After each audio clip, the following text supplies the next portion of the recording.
नमस्कार दोस्तों, आज हम बात करते हैं ह्यूमन राइट्स डे, जो कि 10 दिसंबर को मनाया जाता है पूरी दुनिया में। हमारे इंडिया में भी मनाया जाता है। क्या है ये ह्यूमन राइट्स और किस तरह हमको हेल्प करते हैं, आइए इसके बारे में बात करते हैं। जैसे कि मैंने कहा है, ये वर्ल्ड वाइड मनाया जाता है। यूएन भी इसको मनाता है, प्लस इंडियन भी, हर कंट्री मनाते हैं। तो हमारे इंडिया में national human right commission of India करके है, जो कि ध्यान रखती है आपके ह्यूमन राइट्स के की संरक्षण करती है। जैसे हम इंडियन हैं, हमें भी कुछ ह्यूमन राइट्स हैं, बाय बर्थ मिलते हैं जो, और उसको कोई छीन नहीं सकता। तो आइए इसके बारे में हम बात करते हैं। जैसे कि सभी को पता है कि हमें as a human, as a इंसान, हमें कुछ राइट हमारी गवर्नमेंट ने दिए हैं और उनको हमको बचाना है। तो आइए हम बात करते हैं ह्यूमन राइट्स के बारे में। जैसे संस्कृत में एक बहुत बढ़िया श्लोक है, सर्वे भवन्तु सुखिनः। इसका मतलब है सभी लोग सुखी रहें, पर एक्चुअली में वो होता नहीं है। तो आइए हम बात करते हैं। रिसेंटली इन दिल्ली में हमारे राष्ट्रपति श्रीमती मुर्मू देवी ने, द्रौपदी मुर्मू देवी ने उद्घाटन किया है और बहुत अच्छे उन्होंने बोला है ह्यूमन राइट्स के बारे में। तो आइए हम बातें करते हैं।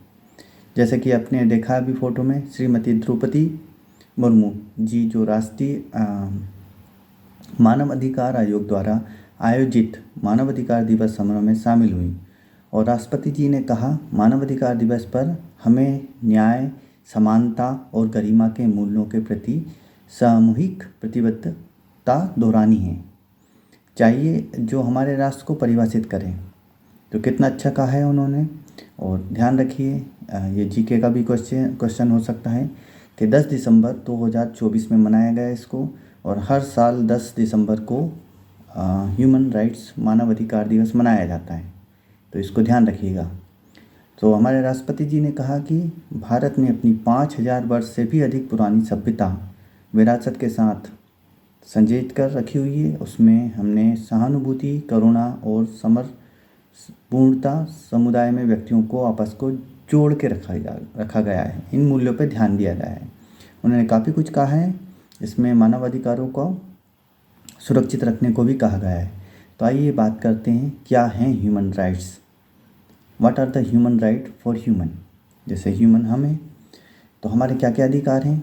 हमें शिक्षा का अधिकार है, हमें बोलने का अधिकार है, फ्रीडम ऑफ स्पीच मतलब बोलने का अधिकार है, हमें अपना रिलीजन फॉलो करने का अधिकार है, हमें कहीं भी मूव करने का अधिकार है। तो ये कुछ अपने विचारों को अभिव्यक्त करने का अधिकार है। तो ये सब मानव अधिकार हमको दिए गए हैं, जो हमको हमारी बाय बर्थ मिलता है। इसके लिए कुछ स्पेशल हमको करने की ज़रूरत नहीं है, सब मिलता है। तो हमको याद रखना चाहिए कि प्रत्येक व्यक्ति जो उनके जाति, लिंग, धर्म, राष्ट्रीयता या किसी अन्य स्थिति से परे हैं, जन्म से ही ये अधिकार हमको मिलते हैं। ये हमारे संविधान ने हमको दिए हैं। तो इसको सुनिश्चित किया जाए कि इनका सम्मान हो, इनको कोई छीन ना ले और इसको सुरक्षित किया जा सके। तो आइए इसके बारे में हम बात करते हैं। तो कुछ मानव अधिकार हमको दिए गए हैं, उनके लिए हम बात करेंगे। आइए एक एक करके बात करते हैं। पहला अधिकार है सार्वभौमिक और अपरिवर्तनीय। मानव अधिकार सार्वभौमिक होते हैं, यानी ये सभी व्यक्तियों पर लागू होते हैं, चाहे उनका देश या समाज कोई भी हो। ये अधिकार अपरिवर्तनीय है, मतलब इनको बदला नहीं जाता, यानी किसी व्यक्ति से इन अधिकारों को छीना नहीं जा सकता, सिवाय कुछ विशेष परिस्थितियों में। जैसे कानूनी प्रक्रिया में अगर कोई क्रिमिनल कुछ एक्ट हुआ है तो उसमें प्रतिबंध लगाया जा सकता है, जो भी कोर्ट के द्वारा। और दूसरा आपका मानव अधिकार है आपस में जुड़े और अभिन्न रहें, मतलब अभिन्न। सभी मानव अधिकार आपस में जुड़े हैं और एक दूसरे की पूर्ति एक दूसरे को करते हैं, मतलब एक दूसरे के पूरक हैं। जैसे उदाहरण के लिए शिक्षा का अधिकार, सबको शिक्षा मिले, समान रूप से मिले, सूचना तक पहुंचाने या अभिव्यक्ति की स्वतंत्रता पर भी निर्भर करता है। तो शिक्षा का अधिकार, दूसरे अधिकार जो अभिव्यक्ति की स्वतंत्रता का अधिकार है उस पर डिपेंड करता है। आइए बात करते हैं। और नंबर 3, समानता और भेदभाव का निषेध। ये बहुत इम्पोर्टेंट है। सभी मनुष्य एक समान है, इसको इक्वलिटी और नॉन डिस्क्रिमिनेशन, मतलब कोई भेदभाव नहीं हो किसी भी व्यक्ति से, ना तो जाति के हिसाब से, ना रंग के हिसाब से, ना भाषा के हिसाब से, ना लिंग के हिसाब से। तो सभी एक समान हैं हमारे इंडिया में। जैसे धर्म, जाति, लिंग, भाषा ये अन्य आधार पर भेदभाव आपसे नहीं किया जा सकता, ये आपका अधिकार है। नंबर 4, नागरिक और राजनीतिक अधिकार। नागरिक को जैसे सिविलियन और पॉलिटिशियन को भी अधिकार मिले हैं, उनको हम पढ़ते हैं। जैसे जीवन, स्वतंत्र और अभिव्यक्ति और व्यक्तिगत सुरक्षा का अधिकार। जीवन, स्वतंत्रता और व्यक्तिगत सुरक्षा का अधिकार। उत्पीड़न और मानवीय व्यवहार से मुक्ति। अभिव्यक्ति, विचार, विश्वास और धर्म की स्वतंत्रता। ध्यान दीजिए, धर्म की स्वतंत्रता है। न्यायिक प्रक्रिया और निष्पक्ष परीक्षण का अधिकार। निष्पक्ष परीक्षण का अधिकार। संघ और संगठन बनाने की स्वतंत्रता। मतदान और सरकार में भाग लेने का अधिकार, जो हम वोट दे के करते हैं। ऐसे और कुछ अधिकार भी हैं। नंबर 5, आर्थिक, सामाजिक और सांस्कृतिक अधिकार। Economic, social and cultural rights. ये अधिकार व्यक्ति की बुनियादी आवश्यकताओं से संबंधित हैं, जैसे कार्य करने और उचित वेतन प्राप्त करने का अधिकार। आपको जो कार्य कर रहे हैं उसमें समानता हो वेतन में और इक्वलिटी हो। शिक्षा का अधिकार, आपको शिक्षा प्राप्त करने का अधिकार है। स्वास्थ्य और चिकित्सा देखभाल का अधिकार, ये भी आपका बेसिक अधिकार है। सामाजिक सुरक्षा और जीवन यापन की उचित मानक की आवश्यकता। संस्कृति जीवन में भागीदारी का अधिकार। तो ये सब कुछ अधिकार दिए हैं हमारे देश में सभी को, चाहे वो अमीर हो, गरीब हो या कोई भी हो। तो प्रमुख अंतर्राष्ट्रीय मानव अधिकार दस्तावेज, ये भी एक आपको समझना चाहिए। सार्वभौमिक मानव अधिकार घोषणा UDHR 1948, संयुक्त राष्ट्र महासभा द्वारा अपनाई गई ये घोषणा मानव अधिकारों के बारे में एक व्यापक एक महत्वपूर्ण दस्तावेज है। आप इसके बारे में पढ़ेंगे, आप सर्च भी करेंगे तो आपको काफ़ी कुछ डिटेल मिलेगी। आप सर्च कर सकते हैं इसके बारे में, आप डॉक्यूमेंट को पढ़ सकते हैं। ये सभी देशों और लोगों के लिए एक सामान्य मानक स्थापित करती है। सोचिए आप, ये सभी लोगों और सभी देशों के लिए एक, जैसे मैंने कहा था UN ने भी इसमें काफ़ी कुछ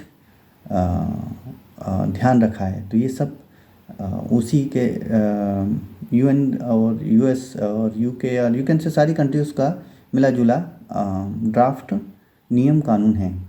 नंबर 2, सामाजिक और राजनीतिक अधिकारों पर अंतर्राष्ट्रीय संधि ICCPR 1966। यह संधि देशों को नागरिक और राजनीतिक अधिकारों का सम्मान करने के लिए बाध्य करती है, जैसे भी अभिव्यक्ति की स्वतंत्रता, धर्म और निष्पक्ष परीक्षण का अधिकार। उसी तरह नंबर 3, आर्थिक, समाज और संस्कृति अधिकारों पर अंतर्राष्ट्रीय संधि ICESCR, ये एक्ट है 1996 के। यहाँ संधि आर्थिक, सामाजिक और सांस्कृतिक अधिकारों की रक्षा करती है, जैसे काम करने का अधिकार, स्वास्थ्य सेवाओं का अधिकार, शिक्षा का अधिकार। ये सब लॉज हैं, इसमें संधि में हैं। इस डॉक्यूमेंट को पढ़ेंगे तो आपको पता चलेगा।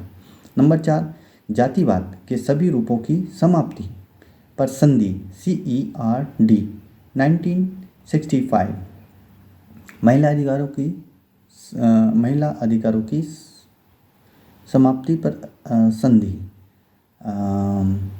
तो उसके लिए एक्ट है CEDAW। महिलाओं के लिए जो अधिकार है उसके ड्राफ्ट इसमें मिलेगा 1979। और अन्य विशिष्ट संधियां मानव अधिकारों के विभिन्न पहलुओं पर ध्यान केंद्रित करती हैं। बालकों के अधिकार पर भी संधि है CRC 1989। यह संधि बच्चों के अधिकारों को और उनके संरक्षण की रक्षा करती है। तो ये सब मानव अधिकारों के अंदर आता है। इसके अंदर क्या अनुपालन किया जाना चाहिए? हालांकि मानव अधिकार अंतर्राष्ट्रीय कानून के तहत मान्यता प्राप्त है। जैसे कि मैंने ऑलरेडी बोल चुका हूँ, यूएन यूनाइटेड नेशन इसको मॉनिटरिंग करती है, संचालित करती है। इनका पालन करना कभी कभी चुनौतीपूर्ण हो सकता है। सरकारें अपने नागरिकों के अधिकारों की रक्षा करने के लिए जिम्मेदार होती है, लेकिन संयुक्त राष्ट्र मानव अधिकार वॉच करता है और उसको रेगुलेट करता है, मतलब उसको ध्यान रखता है, उसको देखता है कि सही से मानव अधिकारों का पालन हो रहा है या नहीं। जो जैसी संस्थाएं हैं, जैसे यूएन हैं, एनजीओस हैं, अनुपालन की निगरानी करती हैं। उनके द्वारा आवाज़ उठाई जाती है। मानव अधिकार समाज में न्याय, शांति और व्यक्तिगत भलाई को बढ़ावा देने के लिए आवश्यक हैं। सोच लीजिए, अगर समाज में अगर न्याय, शांति और भलाई को बढ़ावा देना है तो आपको मानव अधिकारों को सुरक्षित रखना पड़ेगा। जैसे व्यक्ति को समान सम्मान और गरिमा के साथ जीने का अधिकार है। वो भले गरीब हो या अमीर हो, सभी को एक जैसा सम्मान प्राप्त करने का और देने का अधिकार है, जो ह्यूमन राइट्स में आता है। तो आज के लिए मैं इतना ही कहूँगा। Thank you for watching, thank you for listening. धन्यवाद।